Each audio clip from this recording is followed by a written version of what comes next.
Southern Miss at Memphis, Saturday college basketball. VR, we're breaking this down wise guy style. The line's not even out yet. What do you put the number at? I make Memphis a 2-point home favorite, set the total at 150. Okay, Memphis 2-point home favorite, total 150. That's the true line that splits the result, in your opinion. Now, what's the fair line that's going to split the action? I think Pick'em should do it. Okay, so if this baby comes out of Pick'em, you see value on Memphis. Absolutely. I see a ton of value in Memphis. Why? Besides the line value, obviously, if it comes out at Pick'em, I really think this But why is it line value? That's the question. If the bookies come out at Pick'em, they're saying, we think this game's Pick'em. Why do you think differently? Because I don't think by bringing out Pick'em, that's where they think the true strength, the power number is. I think that's their way, like you said, splitting the money. That's the key. That's where we bettors find our advantage. What you want is to locate, isolate those games where they're sending out a number to balance the action, which is off from what the true number should be. And in this case, I think they should send it out at Pick'em. As a bookmaker, I want that action split. But when they do that, that's going to be the big mistake, and I think we're going to find value on this Memphis team at home. So what's the difference in assessment between the public that's going to split their action at Pick'em and what you think with Memphis being -2? Bottom line, Memphis is getting no respect at all, this team this year, at all. This is a very young team, and just in their last game at Central Florida, the fact that Central Florida came out as a favorite and got steamed all the way up to 3.5, tells me how little respect Memphis is getting. But by getting steamed, that means that the wise guys were fading Memphis too. And they were wrong. So are you in the minority when it comes to having faith? So what you're saying, it's not just the public's misperception on Memphis being less than you think they are. I even think the Sharps got it wrong. All right, so this is one of those games, exactly, where I think if I see this line go to Southern, if it comes out Pick'em, and Southern Miss goes to -1, 1.5, and gets steamed, I'll love Memphis even more. I hope the wise guys didn't adjust their power ratings on Memphis, and I could get even more value come Saturday. And that's an interesting point. A true wise guy, a guy that trusts his own numbers, he doesn't care how the numbers are off.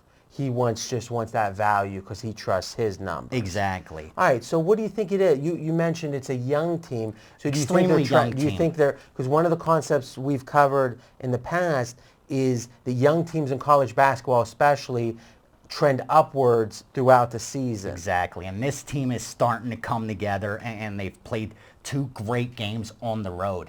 The reason the wise guys faded them against Central Florida is A, they didn't believe in this team yet, number one, and B, they just had a game on the West Coast against Gonzaga, which they were a 9-point dog. They won outright, and now they had to fly back to the other end of the coast. And when you're college and playing in college and you're not used to that travel, wise guys are going to fade that every time. And that was what they did on Saturday. And I also was on Gonzaga with every other wise guy that steamed Gonzaga, and we ended up losing that game.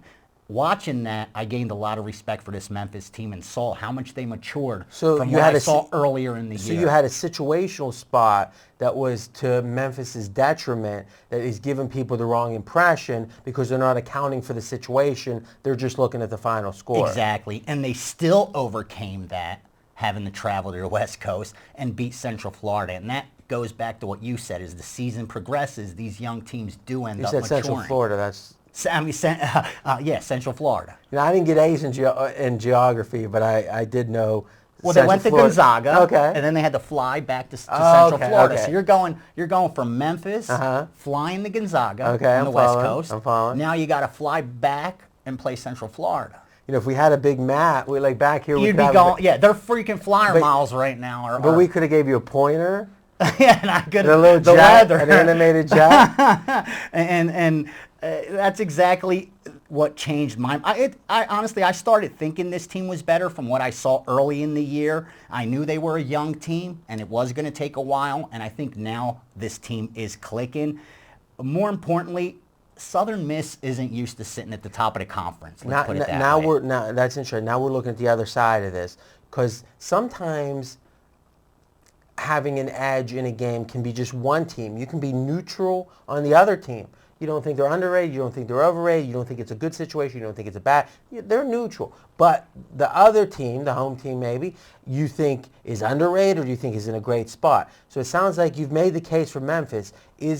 Pro Memphis? Is there a case that's negative on Southern Miss, or are you neutral on Absolutely. them? They come in having covered 4 ATS, number one. So So we talked about that last video. Exactly. Is when people are betting on it and they're winning, they really want to bet. It's like having a good date. You want to go on that next day. Exactly.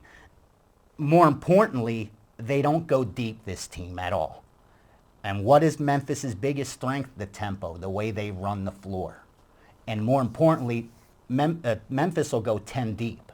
They'll just keep on their bench player. They're one of the top 30 teams in the country as far as bench minutes. Memphis is. So that's a team that goes all the way down. Okay, so you're making a fundamental case here. The X's and O's matchup. Memphis runs high intensity, high pressure, and Southern Miss isn't particularly deep. Disadvantage Southern Miss. Exactly. Especially at home in Memphis. Exactly. And the fact that Southern Miss strength is offense, not defense, Memphis is going to have trouble against teams that play lockdown defense. Come tournament time, if they're up against an Ohio State team that's going to lock them down and force them to slow the ball down, they're going to have a lot of trouble. But a team like Southern Miss, where they'll be able to control the tempo at home, they'll be able to push it, they'll be able to keep putting in fresh players, I think they have a huge edge here. All right, so let's recap. You've got an underrated team with Memphis. One of the reasons is there was a situational scheduling with Gonzaga that made them look worse than they really were. You've got Southern Miss, which has won 4 in a row ATS, which makes them have a slight premium. And fundamentally, you think them being thin, Southern Miss, helps Memphis. Exactly. All right, so what's your line parameters on your projection? If I could get Memphis at a pick or better, I'm behind them. I'm backing them come Saturday. All right, good job. It's your turn to continue the conversation in the comment section with VR and me. And next up, we have another Saturday college basketball game to break down.